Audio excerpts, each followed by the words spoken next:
देश के प्रधानमंत्री जी ने इस देश की एक आदरणीय महिला के गले में मंगलसूत्र डाला। उस महिला का नाम यशोदा है और मेरा नाम कन्हैया है।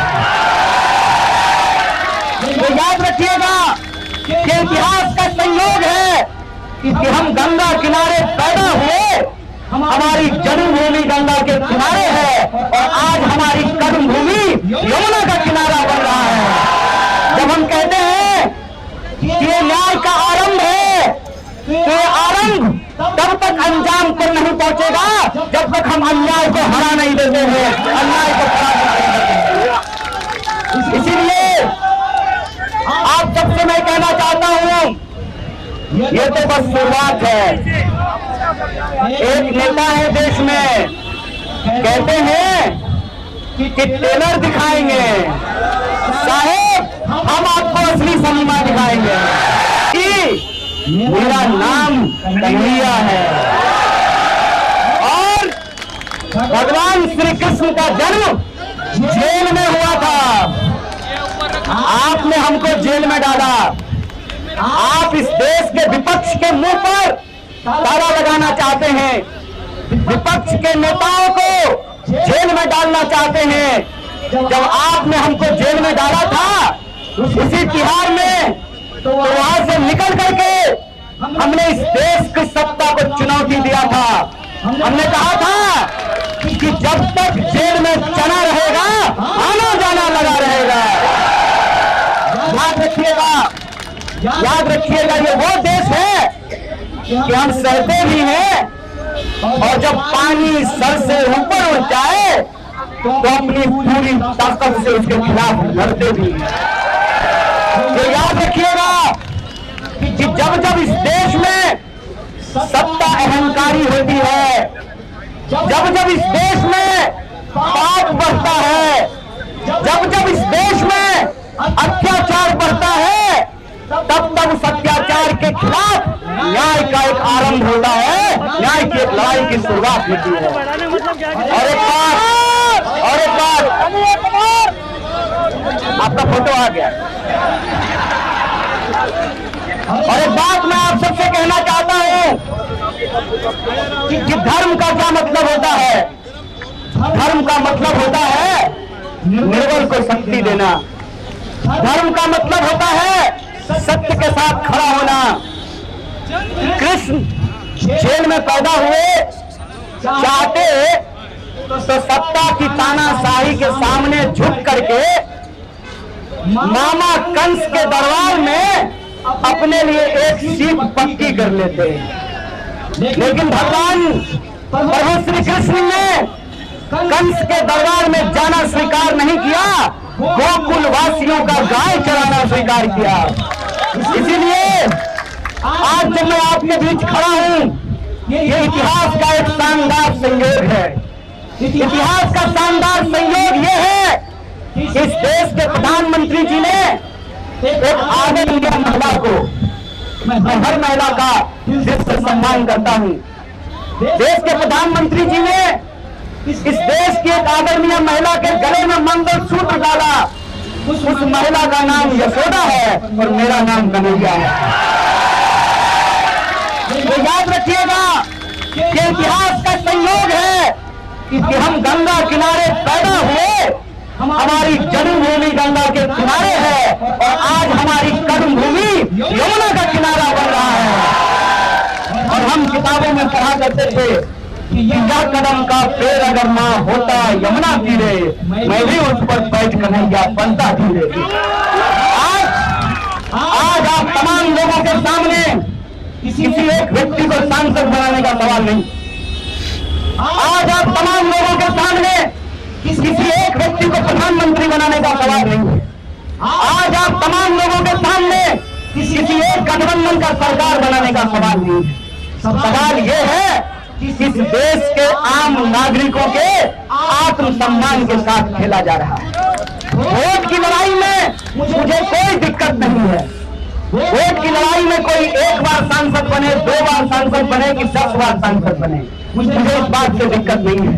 लेकिन मैं समझता हूं कि जो मौजूदा शाह और तानाशाह हैं, ये सिर्फ आपसे वोट नहीं चाहते हैं, ये चाहते हैं कि दोबारा आपके ऊपर अंग्रेजों की गुलामी थोप दी जाए। ये चाहते हैं कि इस देश में जो संविधान बना, बापू ने जिसके लिए खून बहाया, बापू ने अपनी जान गंवाई, शहीद बापू कहा करते थे, रघुपति राघव राजा राम, पतित पावन सीताराम, ईश्वर अल्लाह तेरो नाम, सबको सन्मति दे। बापू के इस देश में जब डॉक्टर बाबा साहब भीमराव अम्बेडकर ने कहा कि संविधान की व्यवस्था में चाहे हेलीकॉप्टर पर उड़ने वाला इंसान हो या जूता सुनने वाला इंसान हो, सबका वोट बराबर होगा। यह जो संविधान की ताकत है, उस संविधान की ताकत को आप कमजोर कर रहे हैं। एक सवाल मैं आपसे पूछना चाहता हूं, इस देश में सरकार बनाने के लिए 280 सीट काफी है। इस देश में बेरोजगारी समाप्त करने के लिए 280 सीट काफी है। इस देश में महंगाई खत्म करने के लिए 280 सीट काफी है। आप तमाम अपने दिल पे हाथ रख करके जरा सोचिएगा कि 400 सीट इनको क्यों चाहिए। ऐसा कौन सा काम है जो ये नहीं किए हैं और करना चाहते हैं? ये कौन सा टेलर की बात कर रहे हैं और ये कौन सा फिल्म हमको दिखाना चाहते हैं? इसके बारे में आप विचार कीजिएगा। इसलिए आप जब आपके बीच आए हैं तो 3 मुख्य बिंदु पे आपको ध्यान देना पड़ेगा। पहला, मैं प्रत्याशी नहीं हूँ। नॉर्थ ईस्ट दिल्ली के अंदर जो 24 लाख लोग हैं वो प्रत्याशी हैं, उनको प्रत्याशी बनना पड़ेगा। ये बात मैं इसलिए कह रहा हूँ कि आप सोचिए, दिल्ली में 7 सीट है, 6 सीट पे टिकट काट दिया गया। साहब सिंह वर्मा जी का बेटा का टिकट काट दिया गया और सुषमा स्वराज जी की बेटी को टिकट दे दिया गया। आए परिवार का सवाल ये है कि क्या वो 6 सांसद काम नहीं करते थे? अगर काम नहीं करते थे तो उनका टिकट काटा गया, तो इस क्षेत्र के जो सांसद हैं उनको क्यों टिकट दे दिया गया है? इस पर जरा आप लोग विचार कीजिएगा। और वो विपक्ष को गाली देते हैं, प्रधानमंत्री जी के नाम से वोट मांगते हैं, लेकिन ये नहीं बता पाते हैं कि 10 साल में उन्होंने नॉर्थ ईस्ट दिल्ली की जनता के लिए क्या किया है। आजकल मीडिया वाले लोग यहाँ खड़े हैं, मीडिया वाले कहते हैं कि 14,000 करोड़ का काम किया है, मीडिया में वो बोल रहे हैं। आप लोग बता दीजिए, माननीय सांसद जी का 14,000 करोड़ का काम दिखाई देता है? इसका क्या मतलब है? इसका क्या मतलब है? या तो सरकार ने 14,000 करोड़ रुपया दिया नहीं, या 14,000 करोड़ अगर रुपया दिया तो उसका हुआ क्या? उसका हुआ क्या? तो जब वोट मांगने आएंगे तो माननीय सांसद से पूछिएगा, सांसद जी बताइए 14,000 करोड़ में कितना जीरो होता है? क्योंकि 10 साल में तो आपने सिर्फ जीरो ही दिया है। और दूसरी बात, ये आपके आत्मसम्मान की लड़ाई है। 6 सीट पे कैंडिडेट बदल दिया, आपका कैंडिडेट क्यों नहीं बदला? क्यों? क्योंकि उनको लगता है कि चुनाव के वक्त माननीय सांसद महोदय आएंगे, थोड़ा मनोरंजन करेंगे और वोट लेकर के चले जाएंगे। ऐसा होगा क्या? ऐसा आप होना देना चाहते हैं? इसीलिए मैंने कहा कि मैं कैंडिडेट नहीं हूँ।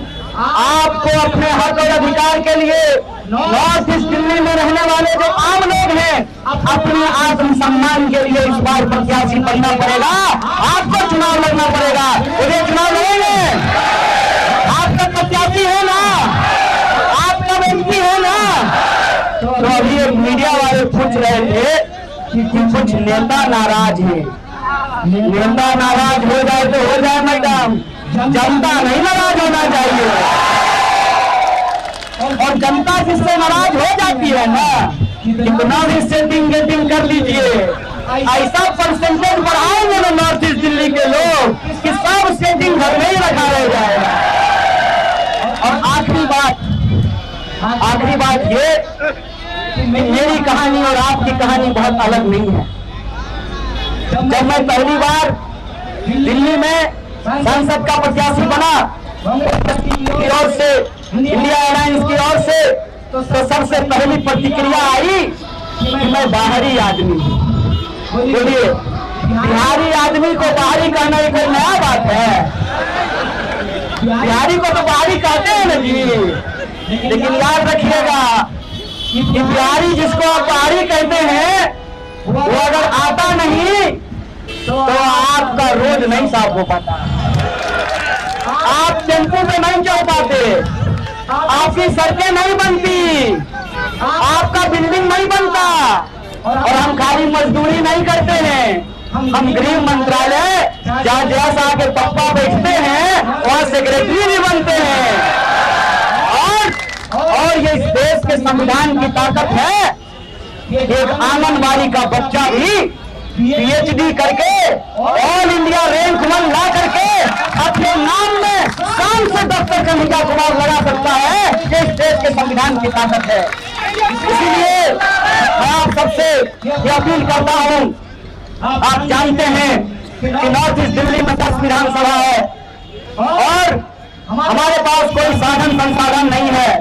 हमने जो है कोई दवा कंपनी बनाने वाली, कोई दवा बनाने वाली बेईमान कंपनी से इलेक्ट्रॉन बॉन्ड से चंदा नहीं लिया।